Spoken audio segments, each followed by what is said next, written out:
Hi, Doug Goldstein here with Profile Investments. I wanted to put together a very brief conversation with you to talk to you about a problem that, quite frankly, I see from time to time with clients who are very surprised when their accountant tells them how much money they owe in taxes as a result of trades in their portfolio. So one of the things that often comes up is after a discussion with the advisors or with the accountants and everyone understands what's going on, the client is actually able to save a lot of money in taxes. So I'd like to share with you what the discussion was today. And of course, if you have any questions or comments, let me know. But before I begin, the most crucial thing you need to know is that this is not tax advice. I'm not an accountant. I'm not a tax lawyer. I'm an investment advisor. I work with people on their American accounts when they live outside the United States. So I don't handle the taxes, but because I deal with the clients and frequently with their accountants or their tax advisors as well, I've seen a lot of things. So I'm going to show you from the point of view of the financial professional what it is that I think some people are missing. And I hope this helps you, or I hope you don't have the problem, but if it does help you, I think you'll end up potentially saving a huge amount of money on taxes. So let me just give you a little background. What are realized gains? We use a term in the investment industry, either realized gains or unrealized gains. So let's start with an unrealized gain. Let's say that you buy a stock, you buy XYZ stock, and you put in $10,000. And it goes up in value to $12,000. And you're still holding it. Then it goes to $14,000. And you're still holding it. And it goes to $22,000. And you're still holding it.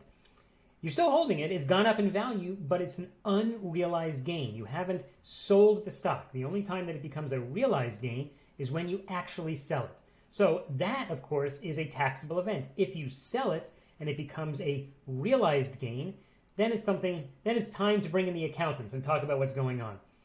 What happens sometimes is that people own a stock and they made some money and they sell it and they get this huge surprise. It could be a year later or more when their accountant comes up and says, oh, by the way, you made $80,000 on that great stock trade, and now you've got to pay whatever your tax bracket is, $20,000 in taxes. And by that time, the client sometimes has long forgotten what happened, and he gets this incredible shock about the tax bill, and he's very, very unhappy.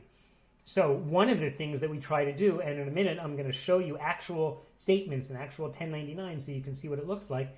One of the things that we do from the investment side is we look at a portfolio to see if the client maybe has some positions at a loss, an unrealized loss. Unrealized means they bought it, it went down in value, and they still own it.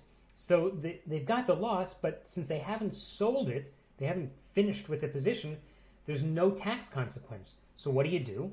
Let's say you have a position and you invested $100,000 in it, and today it's worth $90,000. If you sell it, you now have a $10,000 realized loss.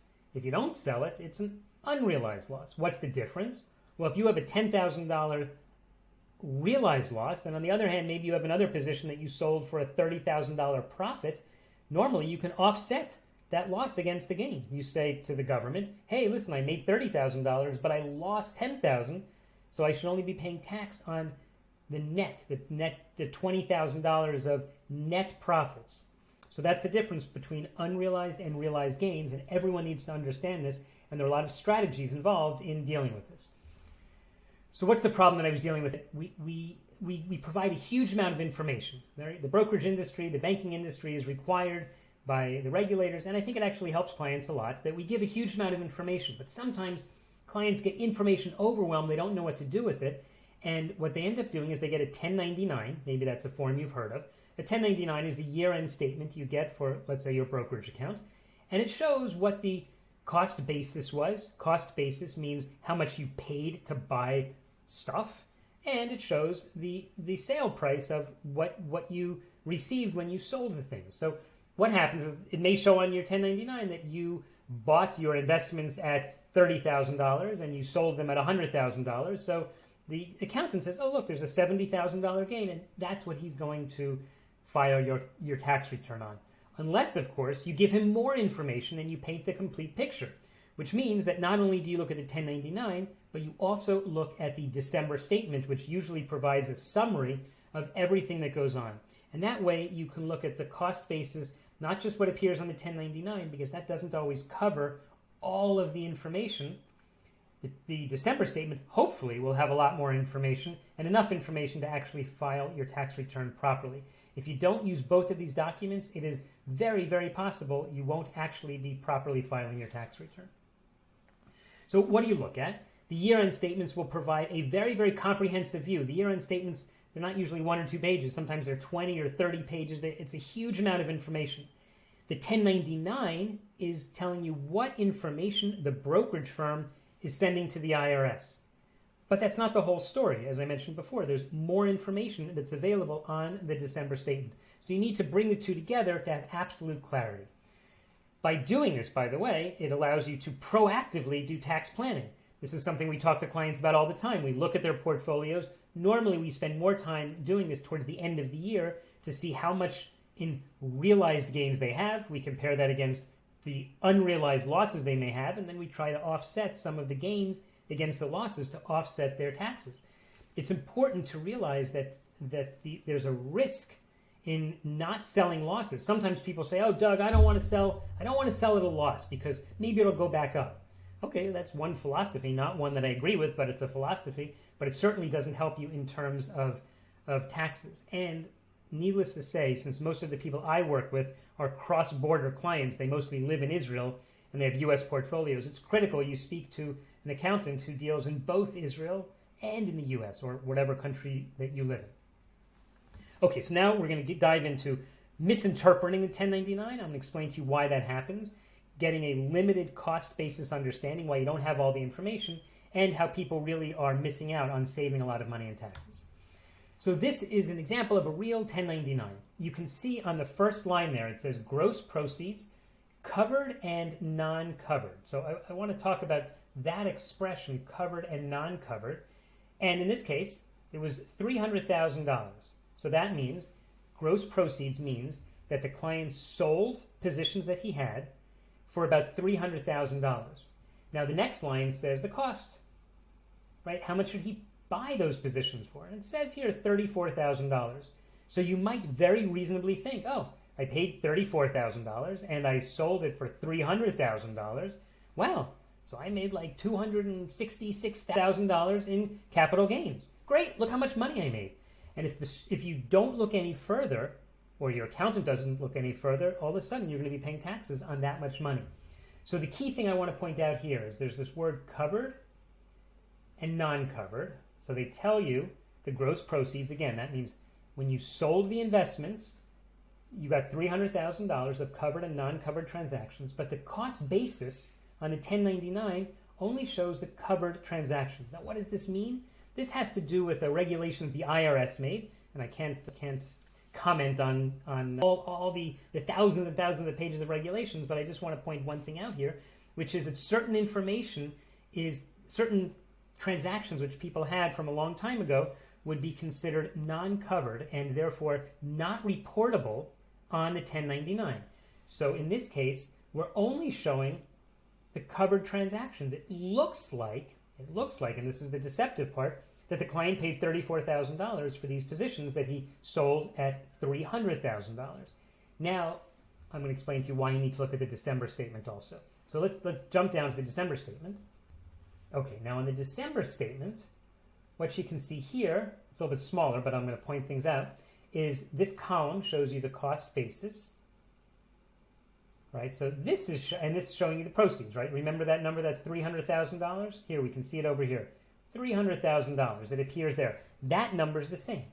However, the cost basis that you see here includes both covered and non-covered positions. So really, in this case, the cost basis for the client was about $332,000. When I was working with this client, during the course of the year, I said to him, listen, let's sell off some of the positions you've had since long before you knew me, right? You transfer those positions in. They didn't work out for you. I'm sorry that they didn't work out. Not everything always goes up. But why don't we take advantage of that in terms of taxes, and something that you paid $332,000 for, you can sell now for $300,000, and you'll recognize a $32,000 loss. But if you remember, on the 1099, it didn't show that loss. This is not the information that we saw there. So if you wanted to read your statement, and I'm not going to go into the technicalities now, but take a look at your statement. You probably have text like this also that talks about the IRS Emergency Stabilization Act of 2008, and it refers to cost basis reporting and items that are marked as covered or marked as uncovered, non-covered or covered. And so based on this IRS ruling, the brokerage firms will provide information on the statements that will not necessarily appear on the 1099. So the bottom line here is you absolutely have to make sure that you look at these two things in order to file your taxes properly.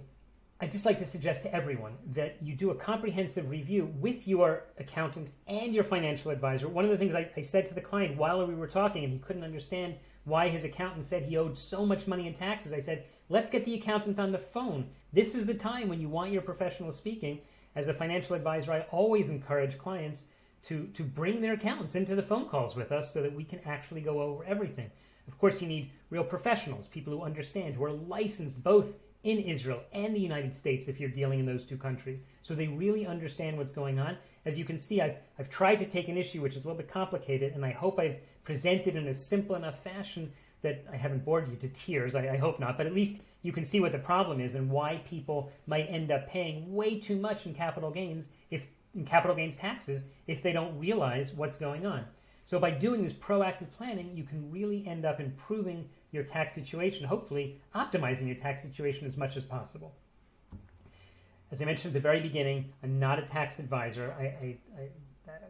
We don't do tax advice, but we do work with our clients' accountants. The way from here is ask your accountant if he looked at both the 1099 and the December statement. If there's any difference, if they present the same information, then that's fine. But if for some reason you held a position that was non-covered, which means it didn't appear on your 1099, your taxes really may not be properly reflecting what's going on in your situation, and you could very well end up paying more in taxes than you're supposed to. If you're not sure, again, about your overall situation and you're working with someone and you'd like to have a review to see if we're able to help you with your investments in America, again, we work with people who live outside the United States, who have U.S. investment accounts. We're not accountants, we're investment professionals. We handle the investments. You have to work with your own accountant to get your own tax advice. But again, we always like to be partners with your accountants to help you make the best decisions about everything. Feel free to sign up for a free cross-border financial evaluation at profile-financial.com/call to see if we would be a good match for you. I'd like to thank you again for taking the time. This is a little more detailed and a little more technical than a lot of the presentations that I normally do. Feel free to sign up for any of our channels or follow us, or just simply go to the website profile-financial.com and sign up for our newsletter so you'll be kept up to date. It's especially designed for people who live outside the U.S. and who have U.S. brokerage accounts, IRA accounts, and bank accounts. I'm Doug Goldstein. Thanks very much for taking the time.